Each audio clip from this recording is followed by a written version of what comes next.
Barangay LS 97.1. 97.1.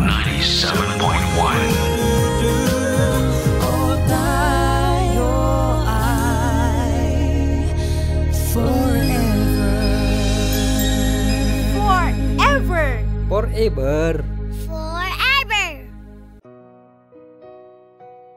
Dear Papa Dudut, magandang araw po. Ako po si Romel, 19 years old at nagtatrabaho bilang crew sa isang fast food chain. Isang working student. At kasalukuyang nakatira sa Malabon City. Kakalipat ko lang din po sa Maynila, mga 2 taon pa lamang ang nakakaraan. Nag-iisang anak lamang po ako at lumaki po ako sa Nueva Ecija. Kasama ang nanay kong si Letty. Si nanay naman po ay tubong Cebu, pero tumakas po siya sa kanila noong siya ay 16 years old pa lamang. Nagpa-Maynila at hindi na bumalik pa sa kanila. Kaya naman po nang ako ay lumaki ay hindi ko na rin nakilala ang iba pa naming mga kamag-anak. Ang tanging naging pamilya ko lamang po ay ang nanay ko. At kahit pa naging mahirap ang buhay namin sa Nueva Ecija ni nanay, dahil siya lang po ang nagtataguyod sa akin at hindi ko na rin nakilala ang aking ama, ay naging masaya naman po ang kabataan ko. Maraming beses ko na rin pong naitanong kay nanay kung sino nga po ba ang aking ama. Naalala ko po na iba't iba ang sagot niya. Noong ako'y bata pa lamang, ang naalala kong sinabi niya sa akin ay iniwan kami ng tatay ko noong ako ay maliit pa lamang at sumama sa kabit nito. Pero noong nasa elementary na ako at medyo nagkakaisip na ako, ang sabi naman ni nanay ay matagal na raw napatay ang tatay ko. Nang tanungin ko naman po siya noon kung alin ba sa dalawa ang totoo, ang palagi niyang sinasabi ay mali raw ang alaala ko. Patay na raw ang tatay ko at ni minsan ay hindi niya sinabi sa akin na ipinagpalit kami ng tatay ko sa iba. Pero kahit na ano pa man ang katotohanan, ang maliwanag sa akin ay may inililihim si nanay. At ramdam ko rin na masakit sa kanyang alalahanin kung ano man ang katotohanan na nangyari sa kanila ng tatay ko. Sa buong pagkabata ko ay hindi ako nakakita ng picture ni tatay o nalaman man lang ang kanyang pangalan. Pero dahil mabait at mabuting tao naman si nanay at naging maayos naman ang pagpapalaki niya sa akin ay hindi ko na rin naman naramdaman ang pagnanasa pa na alamin kung sino ang aking ama. Para sa akin, sapat na si nanay. Sa Nueva Ecija ay ang pagtitinda ni nanay sa kanyang maliit na naipundar na karinderya ang bumuhay sa amin. At dahil din sa karinderya na yon, ay naigapang naman po ako ni nanay sa aking elementarya at sa junior high school. Maayos na nga po sana ang plano kong matapos graduate sa high school, ang mag-aral ng agriculture sa malapit na kolehiyo sa amin, at pagka-graduate ko ay papalaguin ko ay yung maliit na lupa namin at magtatayo din ng isang maliit na agribusiness. Pero ang lahat ng magagandang plano kong yon para sa akin at para kay nanay ay napunta lamang sa wala nang ma-diagnose si nanay ng kidney failure. Bukod kasi sa takot ni nanay sa doktor, ay takot din siya sa mga posibleng makitang sakit sa kanya. At kakailanganin niyang gumastos ng malaki para sa pagpapagamot. Ang sabi rin niya palagi ay mas gugustuhin daw niya na isang araw ay gulatin na lang siya ng tadhana. At mamatay na lang siya bigla para hindi na siya maghirap at para hindi ko na alalahanin pa ang pag-aalaga at pagpapagamot sa kanya sa ospital. At gano'n na nga po ang nangyari, Papa Dudut. Sa katunayan, kung hindi ko pa siya mismo naabutan na nagdidiliryo dahil sa sakit ng kanyang tiyan, at kung hindi ko siya tinakbo sa ospital ay hindi siya makakatapak sa ospital. At sa kasamaang palad na nga po, ay malala na ang kanyang sakit nang nakita ito ng mga doktor. Nang malaman ko po ang sitwasyon ni nanay ay nagmakaawa ako sa doktor na kung ano ang pwede pa naming magawa para maisalba ang buhay niya. Willing na nga po sana ako na i-donate ang isa ko pang kidney kay nanay, pero minor de edad pa ako at hindi pumayag si nanay. Ang sabi niya ay sayang lang daw ang kidney ko kung ibibigay ko lang sa kanya na ilang dekada na lang ang nalalabi sa mundo. Bukod pa dito ay mahihirapan na raw ako na mabuhay ng normal oras na tanggalan ako ng kidney. Mahirap po sa akin papadudot pero wala na rin po akong nagawa kundi ang damayan si nanay. At gawing komportable ang pakiramdam niya sa mga huling araw niya dito sa mundo. Nay, pumayag na po kasi kayo na ibigay ko ang isa kong kidney sa inyo. Kaya ko pa naman po eh. Romel, huwag kang makulit. Sinabi na ngang hindi na eh. Eh di, maghihintay na lang po tayo ng donor. Romel, anak, wag na. Bukod sa mahalang magagastos, hindi ko na yun mahihintay. Nay, huwag naman po kayong magsalita ng ganyan. Lakasan niyo po yung loob ninyo. Romel, anak, pabayaan mo na akong magpahinga. Nay, nakakainis naman po kayo eh. Hindi ko naman po kayo kayang pabayaan na lang ng ganyan. Hindi ko kayo kayang makitang nahihirapan kayo tapos ako walang magawa. Makinig ka, anak, ha? Maski ang mga doktor, wala nang kumpiyansa na kakayanin ko o may maitutulong pa sa akin ang kidney transplant. Nay, parang awa niyo na. Lakasan niyo po yung loob ninyo. Hindi ko po kayang mawala kayo, Nay. Romel, 16 anyos ako nung tumakas ako sa Cebu para pumunta ng Maynila at mabigyan ng sarili ko ng mas magandang buhay. 17 anyos ka na ngayon. Mas matanda ka na sa akin nung nagsarili ako. Kung kinaya ko, mas kakayanin mo. Lalo pat dahil sa tingin ko, mas naihanda naman kita na lumaban sa buhay.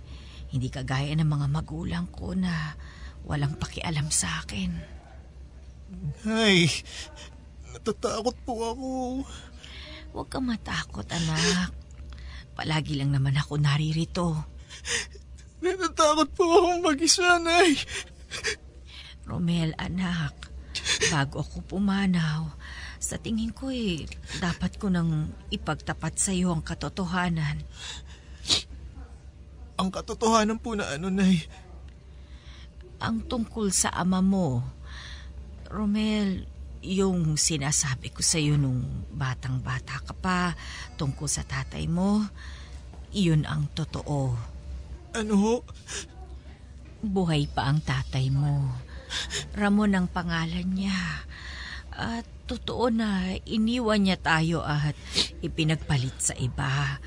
Kung gusto mo siyang puntahan, nasa Maynila siya. Matatagpuan mo yung address niya sa Maynila kasama ng ibang mga papeles na nakatago sa disusi kong cabinet. Naroon din ang birth certificate mo. Nay, ayoko siyang puntahan. Ikaw ang kailangan ko, Nay. Nay, lukusan mo ang loob mo, Nay. Romel, anak, hindi na ako magtatagal sa mundo. At sigurado akong mauubos ang lahat ng naipundar ko sa pagbabayad lang dito sa ospital. Siguro nga'y mas makakabuti kung puntahan mo ang tatay mo. Singilin mo siya sa utang niya sa'yo. Sa atin. Hayaan mo na suportahan niya ang iyong pagtatapos at pag-aaral sa kolehiyo. Pero itong tandaan mo, ha? Huwag kang pupunta sa kanya ng mahina ang loob. Kilala ko ang ugali niya, pati na ang babae at pamilyang pinili niya. At sigurado ako na ano't ano pa man ang mangyari, sila't sila pa rin ang pipiliin niya. Nay, parang awa niya na. Huwag kayo magsalita ng ganyan. Huwag niyo akong habilinan. Huwag niyo akong iwan. Anak, Itinago ko sa iyong tungkol sa iyong ama sa loob ng napakahabang panahon dahil galit ako sa kanya. At isinumpa ko sa sarili ko na habang kaya ko, hindi ako lalapit at hihingi ng tulong sa kanya. Itataguyod kita ng mag-isa. Pero dahil mawawala na ako, siya na lang ang natatanging paraan para makamit mo ang mga pangarap mo. Nay! Please, parang awa niyo na. Huwag kayo magsalita ng ganyan. Gagaling pa kayo, Nay. Lakasan niyo lang ang loob ninyo. Ayos na ako, Romel. Papagpahingahin mo na ako, ha?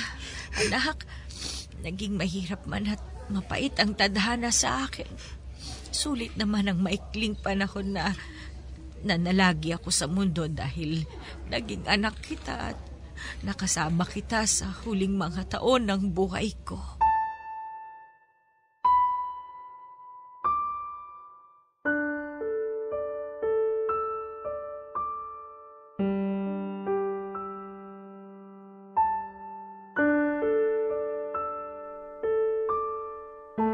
Dahil sa pagpapagamot ni nanay ay napilitan din po akong ibenta ang maliit na lupa namin upang makabayad sa utang sa ospital. At dahil si nanay lang naman po ang nagluluto at nagpapatakbo ng karinderya, ay nabaliwala din ito. Kaya minabuti ko rin po na ibenta ito sa kumare ni nanay. At dahil naibenta ko na rin po ang bahay at ang mga gamit namin at wala na akong materhan sa Nueva Ecija, ang pera na napagbentahan ko ng maliit na karinderya namin ay minabuti ko pong gamitin na lamang para sa aking paglipat sa Maynila. Nang tumulak po ako sa Maynila, Papa Dudod, ay wala akong kabalak-balak na puntahan ng ama ko. Nangupahan po ako sa isang dormitoryo at namasukan sa isang restaurant. Ang balak ko po ay ipagpatuloy ko ang senior high school sa Maynila habang nagtatrabaho sa gabi. Pero sa kasamaang palad ay tinangay ang lahat ng baong kong pera ng isang bed spacer sa dorm na inuupahan ko. Halos mabaliw na ako noon, Papa Dudut. Pero nilaksan ko ang loob ko.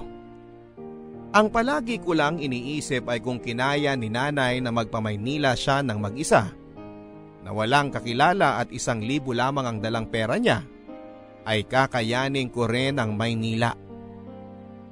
Pero nang tumagal-tagal ay hindi ko na rin po kinaya ang hirap at gastusin. At dito na nga po ako nag-decide na puntahan at magpakilala na sa aking ama. Pero bago ko po yun ginawa ay pinuntahan ko muna ang address ni nanay at nagmasid-masid ako. At dito ko na nga po natuklasan na may kaya pala ang ama ko. Pero sa kasalukuyan ay meron na siyang asawa at 2 teenager na anak. Dito ko rin po nalaman na si nanay ang una niyang nabuntis sapagkat parang ako ang mas nakakatanda doon sa 2 niyang anak na babae. Masakit man po sa akin na makita ang tatay ko na masaya at meron ng pamilya, ay hindi ko rin po maalis sa sarili ko ang magalit sa kanya. Dahil kami ang una pala niyang naging pamilya. At kami kung tutuusin ang mas unang may karapatan sa kanya. Habang ang pamilya niya ay nabubuhay ng marangya, kami ni nanay ay naghihirap sa Nueva Ecija.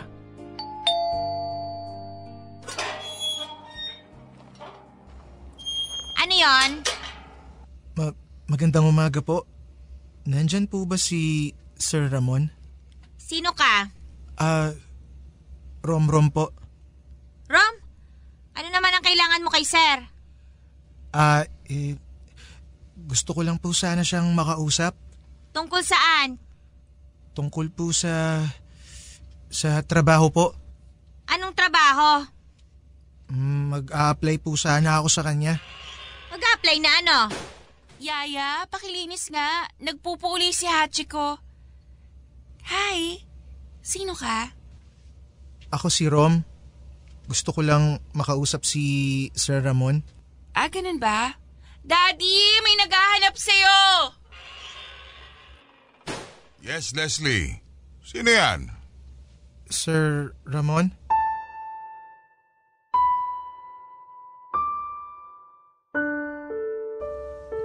Leslie, sige na. Doon ka na muna sa kwarto mo. May pag-uusapan lang kami.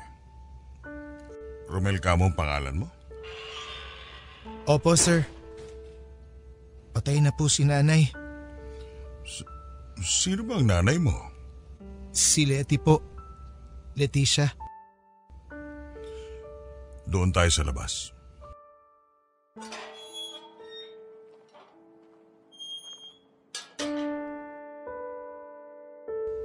Bakit ka andito? Anong kailangan mo? Anak niyo po ako. Hindi ko alam ang sinasabi mo. Umalis ka na. Ano ho? Umalis ka na! Hindi kita kilala! Hindi ko kilala ang nanay mo! Sinungaling! Sinungaling kayo! Ito ang birth certificate ko. Nakasulat ang pangalan ninyo. Ito naman ang marriage certificate ninyo ni nanay. Kasal kayo sa West. At hindi ko alam kung paano kayo nakabuo ng bagong pamilya, ganun kasal naman kayo sa iba. Shh! Hinaan mo ang boses mo. Sige. Mag-usap tayo. Pero wag dito.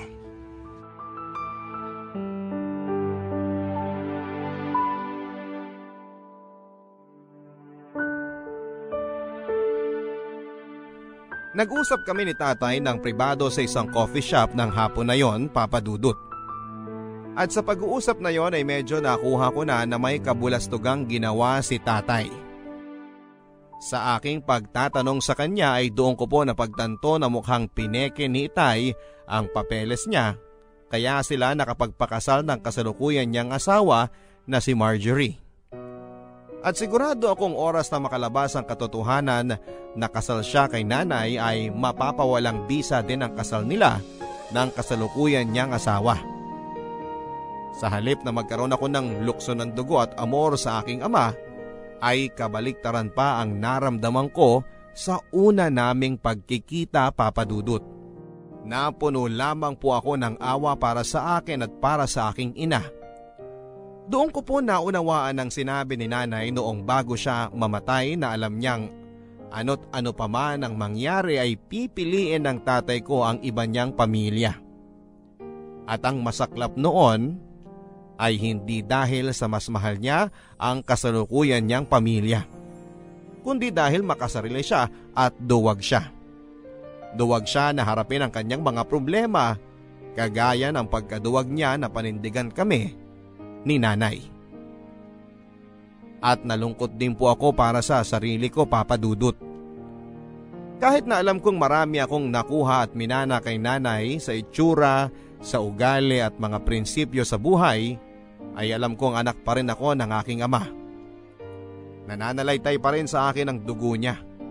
At pakiramdam ko, ang naman ako sa kanya ay ang pagiging mahina ang loob at duwag. At kung hindi nga lang po siguro ako napalaki ng maayos, ng mabuti ni nanay, ay maaari sigurong mas naging matatakotin pa ako at mahina ang loob. Sa pag-uusap din po namin yon ni tatay, doon ko nalaman ang tunay na nangyari sa kanila ni nanay. Nang nagpamaynila pala si nanay ay namasukan po siya bilang isang kasambahay at isa na nga po sa mga napasukan niya at naging amo ay ang mga magulang ni tatay. 21 years old lamang si nanay nang namasukan siyang kasambahay sa bahay ni tatay. At 24 naman si tatay noong una silang nagkakilala. Nag-iisang anak lang din po si tatay, Papa Dudut, kaya naman ang taas ng expectation sa kanya ng mga magulang niya. Pero dahil hindi naman siya ganon katalino at kadalasang bagsak-bagsakan sa eskwela, at sa edad na 24 ay hindi pa rin siya nakagraduate sa college. At dahil lalaki po siya at walang masabihan ng mga problema sa mga kaibigan niya, ang naging di sinasadyang tagapakinig niya ay si nanay. Dahil po sa mga pag-uusap nila at sa paglabas-labas ng mga problema sa buhay ni tatay kay nanay, ay naging magkaibigan sila. Pero dahil nga po katulong lamang si nanay sa kanila, ay itinago nila ang kanilang relasyon. At nang nabuntis na nga po ni tatay si nanay, ay nagpasya po sila na magtanan bago pa man maging kapansin-pansin ang pagbubuntis ni nanay sa mga magulang ni tatay. At nang nagtanan sila, ay agad din silang nagpakasal sa West. Pero wala pang ilang buwan matapos akong iluwal ni nanay ay nagtalo na po sila ni tatay sa hirap ng buhay. Parehong doktor ang mga magulang ni tatay kaya alam kong ni minsan ay hindi siya nakaranas ng magutom at mahirapan. Kaya rin siguro wala pang kalahating taon nang magtanan sila ni nanay ay bumalik si tatay sa mga magulang niya. Humingi ng tawad at kinalimutan ng may iniwan siyang asawa at anak. At dahil ma-pride at hustong nasaktan po si nanay dahil sa ginawa ni tatay, ay pinilit na rin po niyang burahin ang alaala nito sa kanya at sa aking isipan. At tama lang naman po siguro yung ginawa ni nanay. Dahil pagkabalik ni tatay sa Maynila, ay nagkaroon na kaagad ito ng girlfriend, si Marjorie. Nabuntis pa niya kaagad at eto na nga si Leslie, ang aking half-sister. Marjorie, girls, meron ako ipapakilala sa inyo. Hey! Ikaw si Ram, di ba? Andito ka lang nung isang araw Romel. Oh, sorry. My bad. Romel pala? Si Romel pala, scholar ko siya. Romel, si Marjorie asawa ko.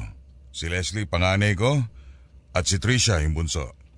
Taga Nueva Ecija si Romel. Scholar ko siya.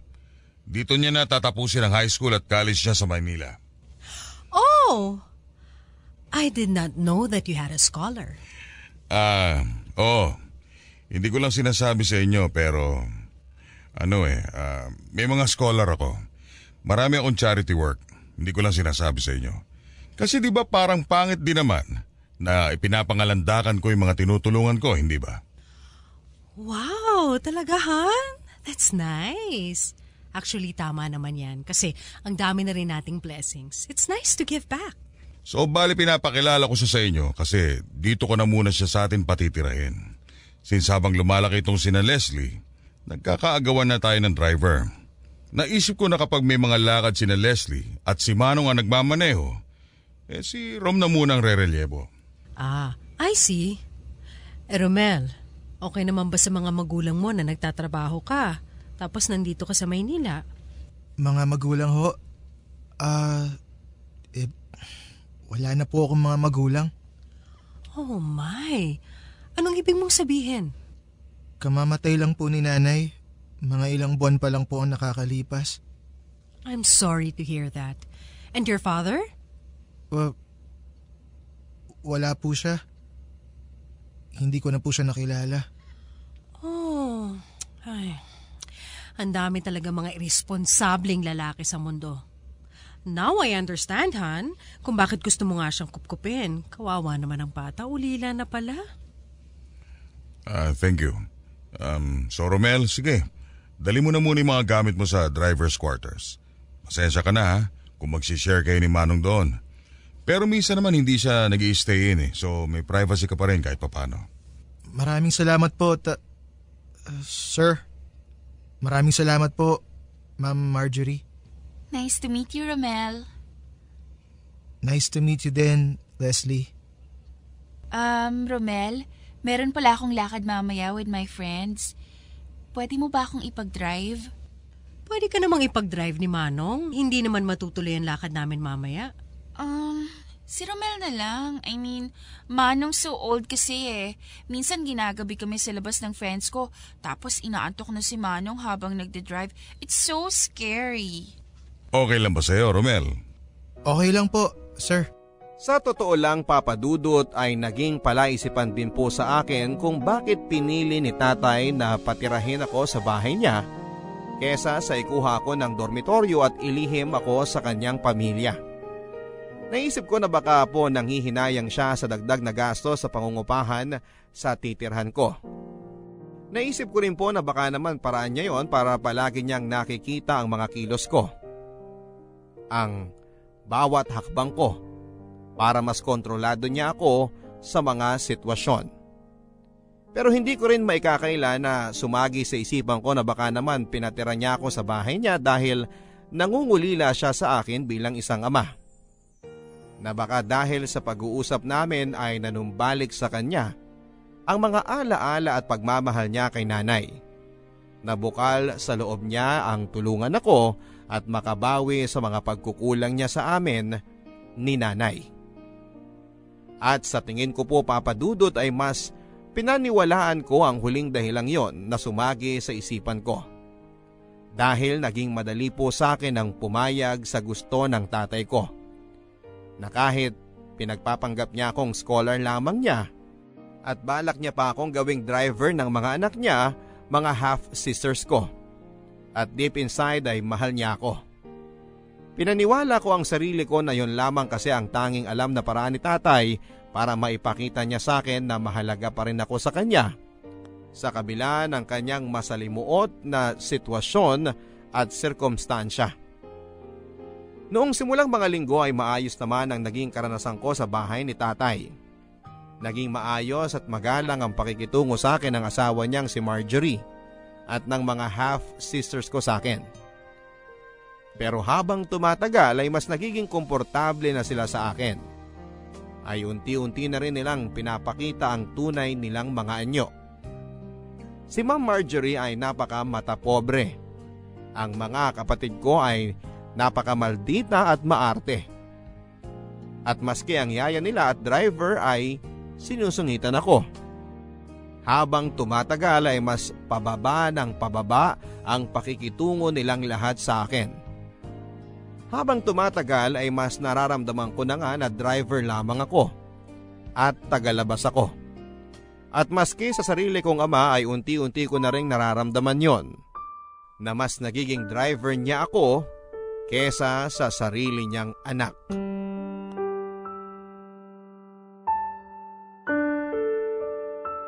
Oy, Ramel! Ikaw na nga maglabas niyang basura. May ginagawa ako dito. Sige po. Romel! Psst! Birthday na kumpare ko mamayang gabi. Ikaw na muna maghatid kay Ma'am Marjorie. Naku, kuya, paano po kaya yan? May exam po ako bukas eh.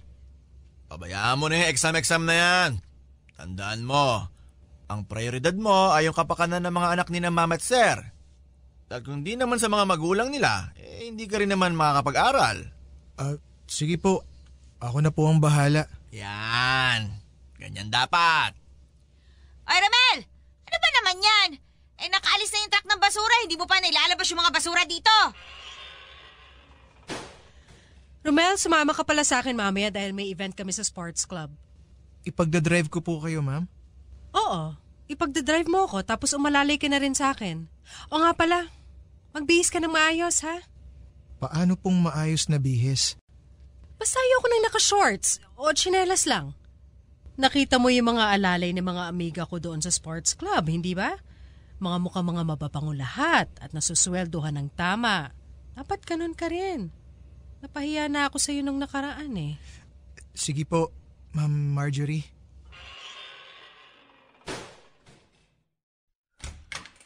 Yaya! Ay na naman mag-flush ng toilet! Umapaw na naman! Hoy, Romel! Ikaw na nga umasikaso ng bradong kubeta! Sinubukan ko na po yung ayusin. Tubero na po ang dapat na tumingin doon. Wala nga tubero, So anong gagawin natin? Sino maglilinis doon? Ako pa rin ba ang sasalok ng mga dumi doon? Kita mo ngang naghahanda ako ng pagkain at tanghalian natin.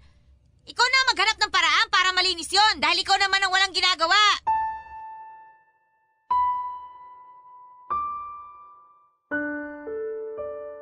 Dahil ako ang pinakabata at may pinakamalaking utang na loob sa bahay na yon, ay ako rin po ang naging pinakamababang ranggo sa kanilang lahat. Maski ang kasambahay nila at driver nila tatay ay ako pa rin ang inuutusan. At may mga pagkakataon din po, Papa Dudut, na maski ako ay nakakalimutan ko na rin na anak nga pala ako ng tatay ko. Maski ako, ang tingin ko minsan sa sarili ko ay katulong, driver at alipin nilang lahat. At dahil karamihan ng oras ko ay kinakain na nga rin po sa mga kakasunod sa mga samut-saring utos ng lahat ng tao sa bahay na yon, ay napabayaan ko na rin po ang aking pag-aaral. Ang dati kong mga matataas na grado noong ako ay nag-aaral pa sa Nueva Ecija ay biglang naging pulos pasang-awa na lamang. Hindi ko alam kung sa paanong himala ng Diyos pero naitawid ko rin naman po ang senior high school, Papa Dudut. At nakagraduate naman ako. At pagkatapos po noon ay nakapag-enroll na rin po ako sa kursong agriculture sa isang kolehiyo. Sa punto pong yon ay sa aking buong akala ay tama nga po si nanay sa sinabi niya sa akin. Unti-unti na nga pong nakakamit ang mga pangarap ko sa tulong ng ama ko. Pero ilang buwan pa lamang matapos kong pumasok sa first year college ay dumating na ang panibagong dagok sa aking buhay. Simula pa lang noong una naming pagkikita ay naging kakaiba na ang pakikitungo sa akin ni Leslie. At sa 2 taong pamamalagi namin sa iisang bahay ay lumakas nga ang pakiramdam ko na crush niya ako. Ilang na ilang po ako, Papa Dudut, dahil alam ko na magkapatid kami sa ama. At alam ko rin naman na kung ano man yung nararamdaman niya sa akin ay bunga lamang ng lukso ng dugo. Sa katunayan po niyan ay kung may bagay man siguro na pinakasumubok sa akin ay ang pagbubunyag sa kasalukuyang pamilya ng tatay ko ng tungkol sa amin ni nanay. At yung pagka-crush sa akin ni Leslie na habang tumatagal ay parang palala po ng palala. Noong una ay akala ko ay lilipas din ang pagka-crush sa akin ni Leslie. Ang akala ko ay kapag mas marami pa siyang nakilalang lalaki habang siya ay tumatanda, ay lilipas na rin yung kung ano man yung nararamdaman niya sa akin. Pero habang tumatagal ay mas nagiging obvious si Leslie. At umabot na nga sa puntong halos lantaran na niyang sabihin sa akin na may gusto siya sa akin. Sa kabila naman po ng paglala ng kanyang mga ginagawa ay nananatili pa rin itong lihim sa ibang mga tao sa bahay. Kung may nakakapansin man po nito ay sa tingin ko ay si Trisha lamang dahil kaming 3 lang naman ang kadalasang nagkakasabay sa sasakyan kapag ako ay nagdadrive sa kanila sa eskwelahan at sa mga lakad nila. At sina Ma'am Marjorie, Tatay, Manong at Manang ay alam kong hindi rin naman po ito napapansin.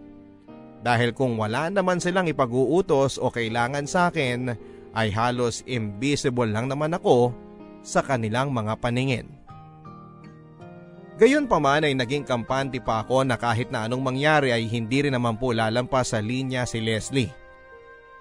Driver at katulong lang ang tingin nilang lahat sa akin. At sigurado po akong hindi naman gagawa pa ng kahit na anong bagay si Leslie bukod sa pagpapakyut sa akin. Dahil hindi rin naman niya gugustuhin na makipagrelasyon sa isang driver na mas mababang uri sa kanya. At ikakapahiya niya sa kanyang mga kaibigan at mga kakilala.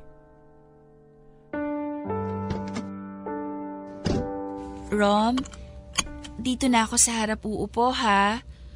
Nahihilo kasi talaga ako kapag sa likod ako umuupo eh. Okay lang? Sige. Sasakyan niyo naman to eh.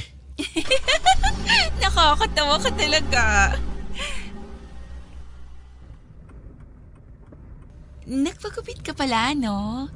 Mas bagay sa'yo yan. Mas lumalabas yung pagkakahawig mo kay Ken-chan. Ganon? Salamat. Oo, crush ko nga yun eh.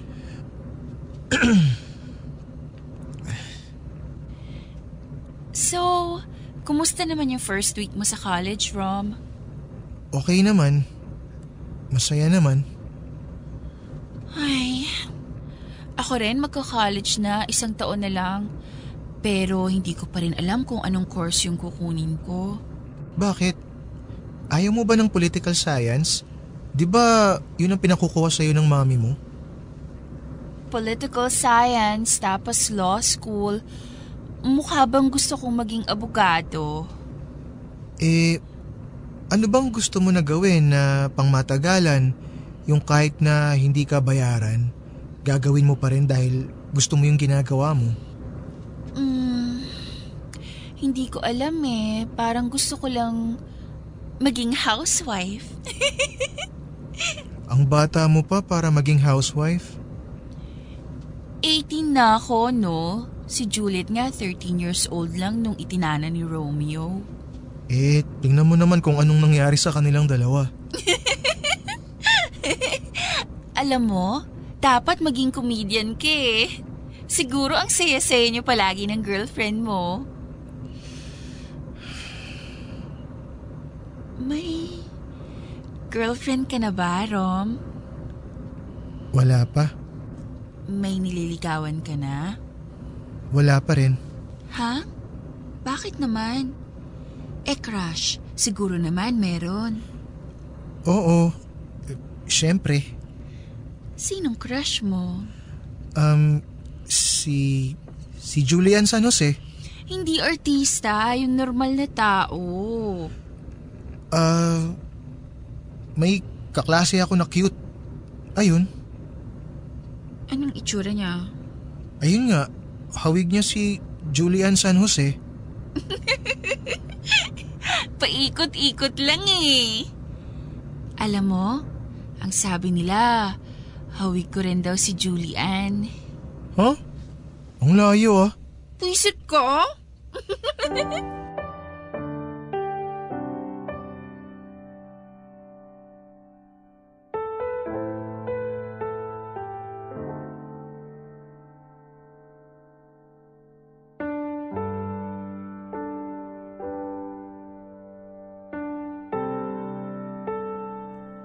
Noong pong mga panahong unang pasok ko sa kolehiyo ay naging mas lantaran si Leslie sa akin, Papa Dudut.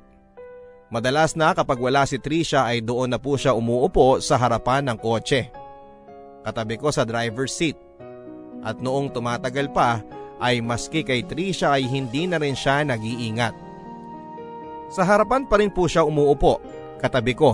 At kapag pinagdadrive ko siya o kapag magkasama kami ay madalas na napupunta po ang usapan namin tungkol sa love life. Nakadalasan nga po ay nauuwi na po sa pagtatanong niya tungkol sa personal kong buhay. Kung ano po yung mga gusto ko sa babae at kung sino-sino na nga po ang mga naging girlfriend ko. At kahit na isang tanong, isang sagot lang po ang ibinibigay ko kay Leslie ay hindi po siya naaapektuhan dito. Patuloy lang siya sa pag-iimbestiga at pagtatanong sa mga personal na detalye sa buhay ko, Papa Dudut. At napapansin ko nga po na kung ano man ang impormasyon na ibigay ko sa kanya, halimbawa ay yung nabanggit ko sa pag-uusap namin na madasalin yung daddy kong GF sa Nueva Ecija, sa mga susunod na araw ay magiging ganun din siya. Naging biglang deboto na siya sa isang santo sa simbahan. At nang banggitin ko pa na gusto ko sa mga babae ay yung hindi masyadong nagmi-makeup ay pansin ko nang sa mga sumunod na araw ay binawasan na rin niya yung kadalasan niyang inilalagay na makeup. Pero simula po noon ay mas lalo akong kinabahan nang napapansin kong mas nagiging agresibo na si Leslie sa akin. Yung mga inosenteng tanong niya tungkol sa nakaraan ko, sa love life ko, sa mga tipo kong babae ay unti-unting nauwi sa mga tanong na sexual. Hirap na hirap po ako noon kung ano ang gagawin ko. At ilang na ilang kapag kinakambyo na po ni Leslie ang usapan noon. Kung tutuusin ay kating-kati na po ako sa kanyang sabihin na maghunos dili siya sa mga ginagawa at sinasabi niya dahil hindi niya lang alam ay magkapatid kami sa ama. At sa puntong yon ay naramdaman ko na rin po, Papa Dudut, bilang na mga araw nakakayanin kong manatili sa bahay na yon o nang hindi sinasabi sa kanya ang katotohanan. Isang araw ay hindi na po ko nakatiis at binala ko na sanang kausapin si tatay tungkol dito kahit na alam kong hindi magiging madali o komportable ang aming magiging pag-uusap. Pero sa kamalas-malasa naman ay naunahan ako ni Leslie. Oh, Leslie. Anong kailangan mo? Bakit may dala kang alak at baso? Nothing. Gusto ko lang makipag-inuman sana. bakit hindi na lang tayo dun sa labas? Sige, tara. Dun tayo sa garden. Ayoko. O tsaka ano ka ba? Eh di nakita ni na mami na umiinom ako ng beer, tapos ikaw pa yung kainuman ko. Ay, bakit mo ba gustong uminom? May problema ka ba? Oo eh. Pero ito, inumin mo muna to. Hindi ako umiinom. Sinungaling ka, alam kong umiinom ka, Romel. Sige na. Gabi na, Leslie. Maaga pa ako bukas. Sige na, please. Isang beer lang, promise. Ay, sige na nga. Umupo ka naman. Mukha kang tanga dyan eh, nakatayo sa sulok habang nakikipag-inuman sa akin. Ano ba kasing problema mo? Ganito kasi yun. May lalaki kasi. Gustong gusto ko. Pero ang problema, parang di naman niya ako gusto. Sus, wag mo masyadong dibdibin yun. Marami ka pang makikilala na lalaki sa buhay mo. Pero ayoko ng ibang lalaki. Ang gusto ko siya. Siya lang. Eh paano yun? Eh sinabi mo nga, hindi ka naman gusto. Hindi mo naman pwedeng puwersahin yung tao na magustuhan ka. Ano bang problema sa akin, Romel? Pangit ba ako? Sexy naman ako, diba? Ang dami naman nagkaka-crush sa akin. Pero ewan ko pa sa lalaking to. May mga sandali pa na pakiramdam ko, pinandidirihan niya ako. Baka hindi ka lang talaga niya gusto, Leslie. Hayaan mo na. Bata ka pa naman. Marami ka pang makikilala. Pero ayoko nga sa iba, Romel. Hindi ba malinaw yun? Bata ka pa. Kung ano man ang nararamdaman mo para sa lalaki na yun, sigurado akong magbabago pa yun. Bakit ka ba ganito sa akin, Romel? Huh?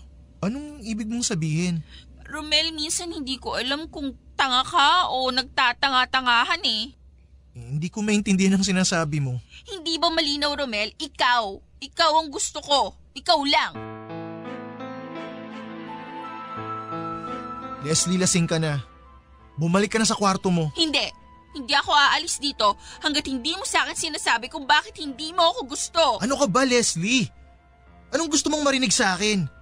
Pasensya ka na pero wala akong gusto sa'yo. Sige na, umalis ka na. Bumalik ka na sa kwarto mo. Hindi ako aalis dito hanggat hindi mo ako nagugustuhan. Ano ka ba naman, Leslie? Nasisiraan ka na ba ng bait? Leslie, wag! Umalis ka na! Umalis ka na, Leslie! Huwag mo akong ipagtulakan! Tandaan mo, Romel, pagsisisihan mo tong ginawa mo!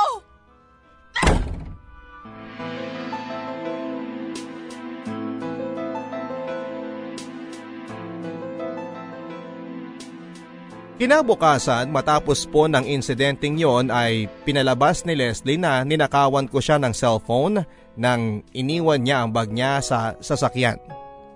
Kinumpronta po ako ni Ma'am Marjorie at syempre tinanggi ko ang ibinibintang sa akin ni Leslie. Pero dahil na rin po sa pagtanggi kong yon ay mas nagalit sa akin si Ma'am Marjorie dahil pinapalabas ko raw na sinungaling ang anak niya. Bakit naman daw sasabihin ng anak niya yon? Ano raw ang mapapala ni Leslie sa pag-frame up sa akin na nagnakaw ako? Ano naman daw ang mapapala ni Leslie sa akin? Gayong driver lamang ako at mahirap lamang ako. Maski sina Manong at Manang ay nagbitiw na rin ng masasakit na salita sa akin.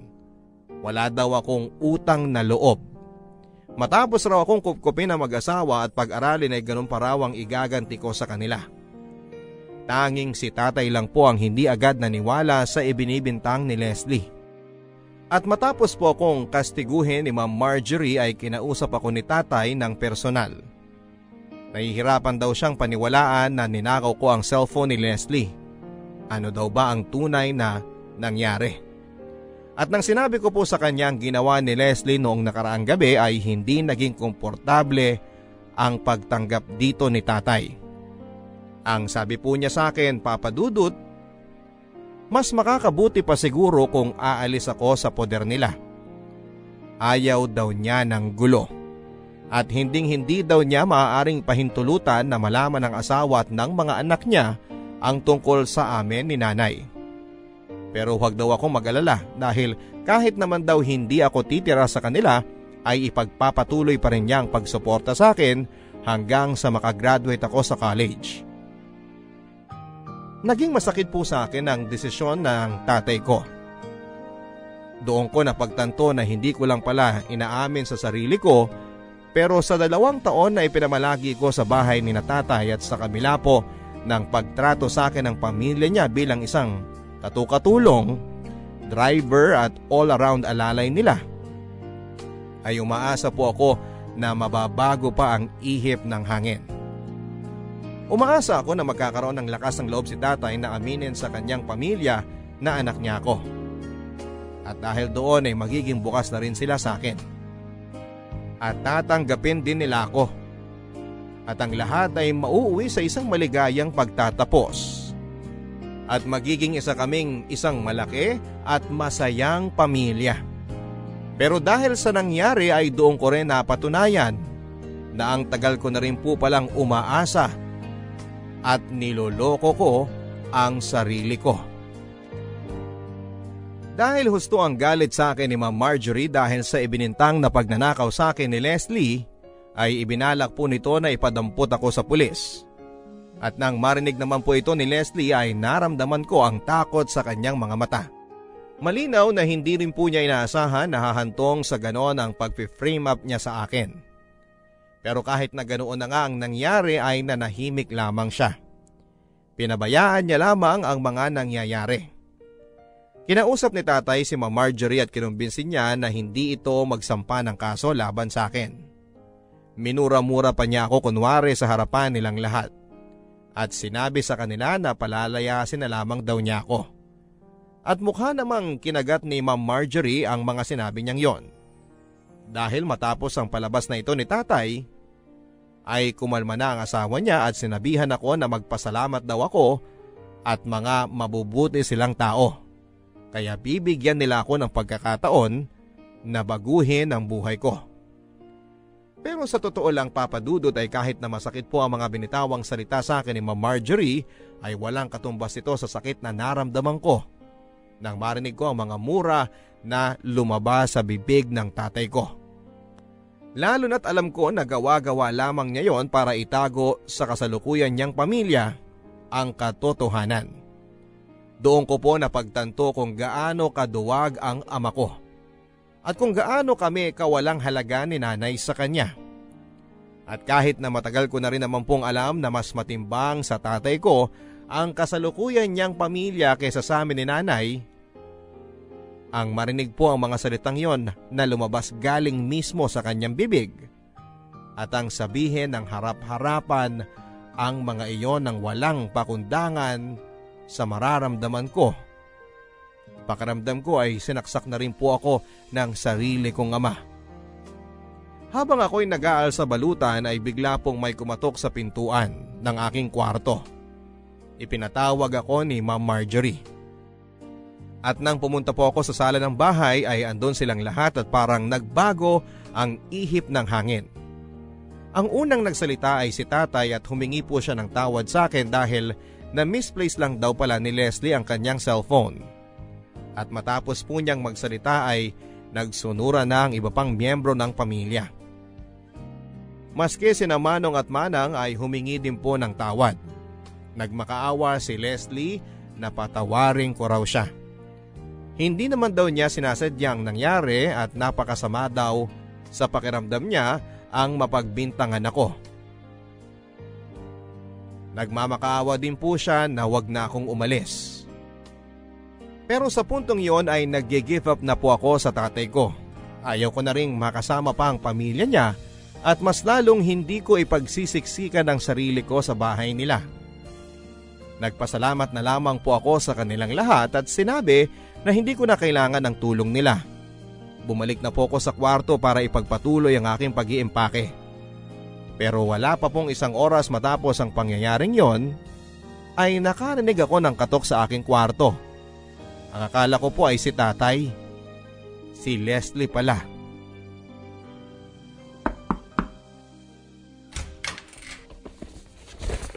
Leslie, anong ginagawa mo rito?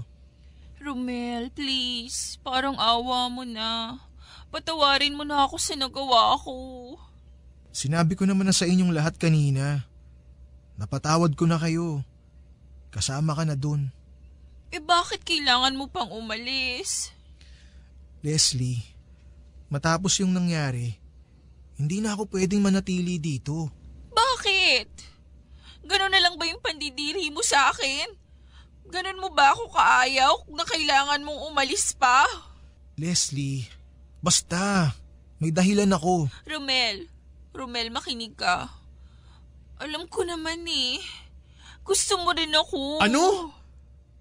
At paano mo naman naisip yan? Kasi mabait ka sa akin. At saka minsan nahuhuli kita, nakatingin ka sa akin. At alam ko na ang tingin na yon, hindi lang pang kaibigan o amo. Tingin yun ng taong may pakialam. Ng taong may nararamdaman. Leslie, minsan sa buhay ng tao, nakakakita tayo ng mga bagay na kahit wala naman, akala natin meron. At pinagpipilitan pa natin na meron talaga. Dahil ang mismong pagkatao natin ay ang may pagkukulang. Hindi ko maintindihan ang sinasabi mo. Ang alam ko lang, sigurado ako sa nararamdaman ko. Leslie, parang awa mo na. Pabayaan mo na ako. Kakalimutan ko na lang yung ginawa mo. At lahat ng nangyari, okay? Hindi ko kaya, Romel. Please, parang awa mo na. Huwag kang umalis. Hindi ko kaya na wala mo. Leslie, ano ba? Pakiusap naman. Romel, okay lang naman sa akin kahit driver ka lang. Kahit na mahirap ka lang at hindi tayo magkalibel. Ano? Leslie, anong bahagi ba ng hindi? Wala akong gusto sa'yo ang hindi mo maintindihan. Alam mo, kung tutusin dapat nga magpasalamat ka eh. Dahil kahit na driver ka lang at ganyan ka, nagustuhan kita. Na ikaw ang pinipili ko. Ang daming iba dyan, nagkakandara pa sa akin, pero ikaw na dugyot at probinsyanong nagustuhan ko. Ang kapal ng mukha mong basti din ako. Leslie, pakiusap naman oh. Kinikilabutan ako sa mga lumalabas sa bibig mo. Padaanin mo na nga ako. Hindi! Hindi ako aalis dito hanggat hindi mo ako hinahalikan. Ha? Doon natin malalaman kung wala ka talagang gusto sa akin. Sira na ba yung ulo mo? Tumabi ka na kasi! Hindi nga eh.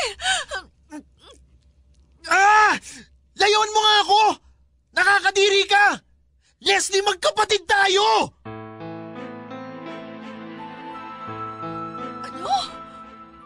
Leslie, magkapatid tayo sa ama. Kuya mo ko. Anak ako ni Leticia.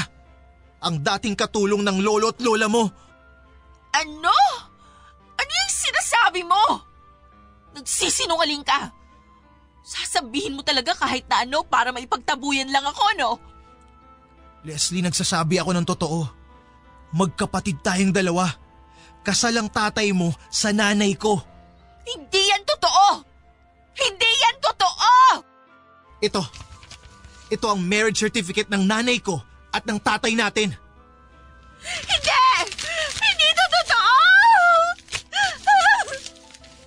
Leslie, kahit punitin mo pa yan, marami akong kopya niyan. May kopya rin ng gobyerno. Hindi na mababago ang nakaraan. Leslie, yung nararamdaman mo sa akin, hindi yan romantic love. Lukso ng dugo yan.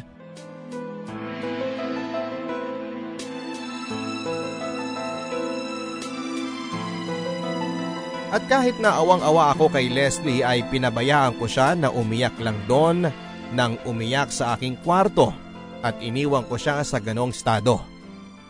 Umalis po ako nang hindi na nagpaalam pa sa iba. At wala na rin po akong balak pang kontakin ang kahit na sino sa kanila maski ang ama ko.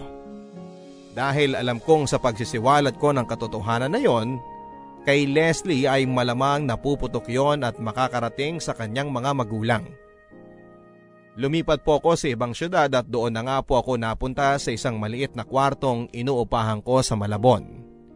Mula sa mga baon-baon na ibinigay sa akin ni tatay sa loob ng 2 taon ay nakaipon din naman po ako ng sapat na pera na sa tansya ko ay pupwedeng makasuporta sa akin sa aking mga basic na pangangailangan sa loob ng 6 na buwan.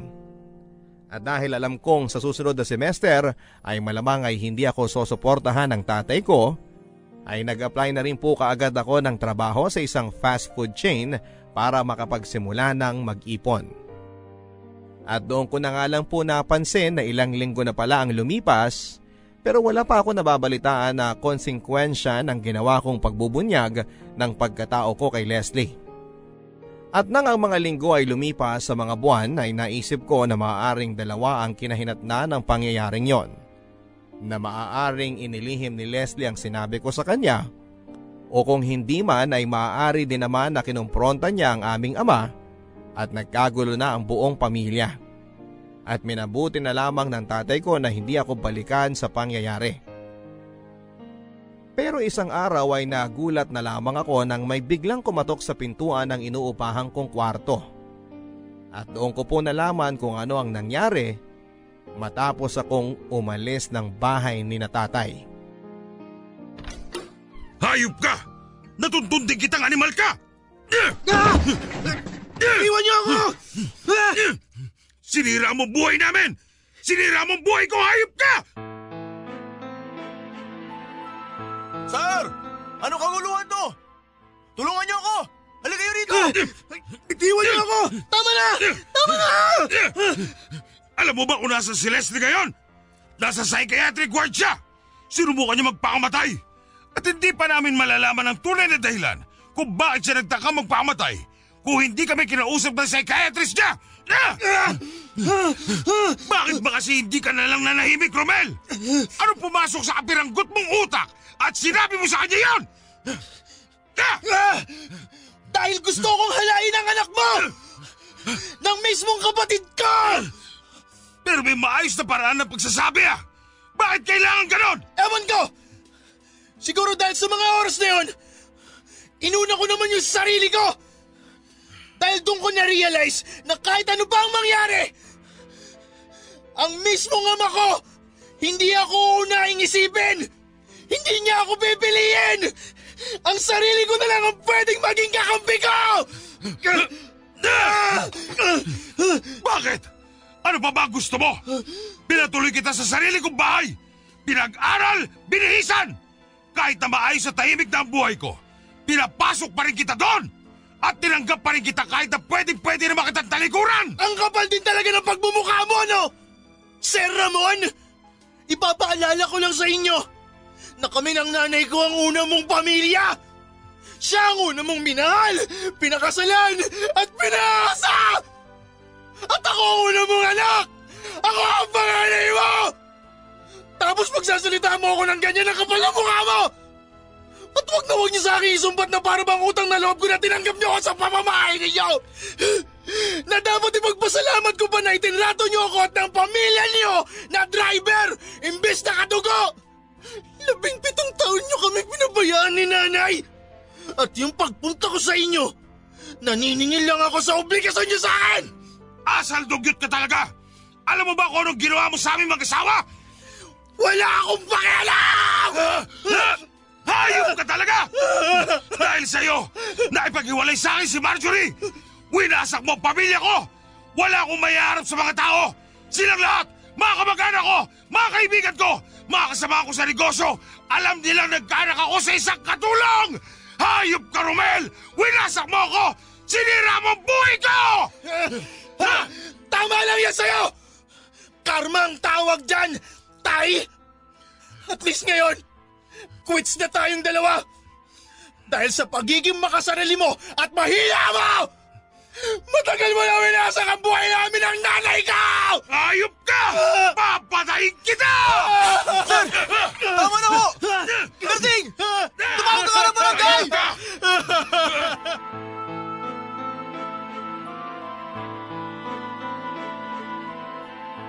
Dinala po kami ni tatay sa barangay Papa Dudut.